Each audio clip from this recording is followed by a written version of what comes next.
People think, gosh, if I'm making 5% or 10% on my money inside my IRA, it's building up enough for me. Things are going to be okay. Look at this chart here. As you can see at the bottom, this chart is based upon somebody investing $50,000 at whatever interest rate, either 5, 10, or 15% for a certain time period. And let's just look at only the 25 years category. Let's say I have $50,000 invested at 5% and it's invested for a 25-year time frame. I am going to have the princely sum of $169,000 available whenever I retire. Guys, once again, under Schwab's rule, how much do I need to get $1,000 of monthly income whenever I retire? $230,000. I'm not even going to be able to make $1,000, or I'm not going to be able to receive $1,000 a month off of that if it's only invested at 5%. And by the way, this is money expanded for a 25-year period, pushed 25 years in the future. Even if I did have $230,000, what is $1,000 25 years in the future going to buy me? It might get me a couple postage stamps. That's pretty much it. It's nothing exciting, nothing to write home about. Now let's go a little bit further. Let's say I double my rate of return. I go from 5% to 10%. At the end of 25 years, how much is going to be available inside my account that earned 10%? $541,000. $541,000. Congratulations. You're now going to receive $2,000 a month in income. You might be able to get, what, 4 stamps in the future? I'd hate to think of what $2,000 a month is really going to get you. Now, what if I just incrementally move things up from 10% up to 15%? And by the way, realistically, is it tough to get 15% cash-on-cash returns inside a real estate deal? Is it tough to get a 15% cash-on-cash rate of return on that leasing deal I was talking about where you could potentially earn 5% an hour? How about invest in a basic business, a local business? Could you get a 15% annual rate of return? Just going from 10% to 15%, we've basically tripled the amount of money available for our retirement. Now, if we go by that Schwab estimate, we're going to be getting $7,000 and change a month. Still probably not a lot of money 25 years in the future, but you know what? It's going to buy me more than a couple stamps. So I might even be able to get the envelope and the letterhead and the other stuff for the letter that I want to send off. It's a good start. And remember, this is only $50,000 invested. Yeah, it's a long time period, 25 years, but at least I know I'm going to have some sort of financial dignity whenever I do want to retire. All right, guys. A lot of you are still probably skeptical, thinking, gosh, 15% seems a lot. I don't know how I'd be able to find any investments that can do that, etc., so forth.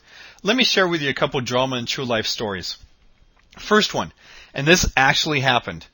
Individual goes out with their Roth 401k, which is a fancy-dancy retirement plan. We'll be talking about that later. In fact, we have a whole separate module on Roth 401ks. You want to find out more information, go to that module. But this guy puts his money inside of his Roth 401k account. And the beauty of a Roth 401k account is no matter how much money you make in a year, you can still open up a Roth account inside this Roth 401k. And so this guy put in $10,000 inside of his Roth 401k. Also, that money grows tax-free, and then once the account's been open for 5 years and he's over 59 and a half, he can take that money out completely and totally tax-free. So he opened up this Roth IRA account. Now, he was involved inside he was a real estate agent, and so he's seen these great deals all the time come up on real estate, and he found one where he could buy a piece of property for $720,000, and all he had to do to tie up the contract was put down $10,000, and it's going to be one of these things where it's going to take a year, year and a half to build it, and so he's going to have more time to find the loan to buy the property, etc., so forth. So he ties up that contract with $10,000. He ties up that contract to buy the property for $720,000. Well, a couple months later, somebody approaches him and says, you know what? I like that property. I like that lot. I like the whole development.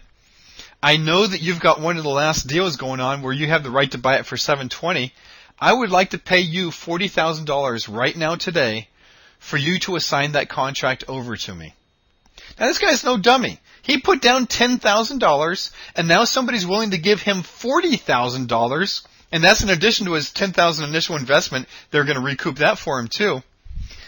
He was basically going to get $50,000 back on a $10,000 investment, and I don't remember the exact time frame. I think this is over a 2-month time period. What rate of return is that? And guys, is this anything complicated? Is it tough to go out and find a piece of property that you believe is undervalued, tie it up with a minimum amount of money, and now assign that contract over to someone else if in fact the market turns around and somebody does want to buy that?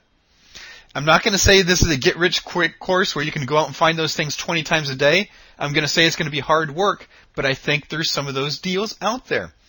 You put down $10,000 inside of your tax-exempt retirement account. You get back $50,000 inside your tax-exempt retirement account. How much do you have to pay in taxes? Nothing. How much is the retirement plan going to have to pay in taxes? Nothing. If it's a Roth 401k, how much is anybody on the face of the earth ever going to have to pay in taxes? Nothing. Let me ask you this. When's the last time you were able to put $10,000 down on a mutual fund or a stock market investment and you got $50,000 back and your investment was secured by a piece of real estate or secured by a hard asset, if you will? I don't think it happens too much, guys. This is the power of a self-directed retirement account. Another example, super simple example. Buddy of mine's a CPA. He's got other friends who are CPAs. They're a weird group, those CPAs. They pretty much just stick together. So he's got this other friend who's a CPA. CPA number 2 approaches my buddy and says, hey, look, I've got a client who has a tax lien against him for $15,000. He needs to get rid of that tax lien so he can refinance his home. Would you be so kind as to loan him that $15,000? Now, my buddy says, I'm not going to do it personally, but I've got an IRA that has that money sitting around. Sure, my IRA will loan him the $15,000. He can wipe out that tax lien, and I just want $20,000 back at the end of 6 months. Is there anything complicated about this? No, not at all. Do many people have tax liens? Yeah, quite a bit. And this doesn't even only have to apply to tax liens, but basically anybody who needs short-term cash. So my buddy loans the guy $15,000. The guy signs a contract promising to pay back $20,000 within 6 months. Well, the guy who borrowed the money didn't fully live up to his word. He took a month longer to pay it off, so it took 7 months to pay off the $20,000. Let's stop and think about it. My friend puts $15,000 out. He gets $20,000 back. He made $5,000 off of a $15,000 investment. What's that rate of return? On just an extremely simplistic basis, he made 33.33% on his money. Now let's consider the other part of this investment. This investment was fully secured by the borrower's personal residence. The personal residence was worth $150,000. The individual already had a first mortgage against it for $75,000. So now my friend placed a lien against the property for another $20,000 to make a total of $95,000 in liens against a property worth $150,000. Let's say that the real estate market went through a correction like it's going through right now, and the value of properties dropped by 10%. Now the fair market value dropped from $150,000 down to $135,000. Guys, that is still a $40,000 spread between the value of the liens against the property and the fair market value of the property. What if the real estate market dropped by 20%? We still have what? That's a $30,000 drop, so that's $120,000 fair market value. We still have a $25,000 spread. Even if it dropped by 30%, we still have a $10,000 spread. Was this a secure investment? Was this a secure investment that paid a fairly high rate of return? When's the last time you've had an investment like this offered to you from somebody selling mutual funds, stocks, or what have you? When have they been able to tell you you're going to get a 33.33% rate of return on your money and it's fully collateralized and secured by real estate? Now, I know what some of you are thinking right now. You're thinking, gosh, man, this is really good. In fact, it's too good to be true. Yeah, I know a lot of other people have said the same thing.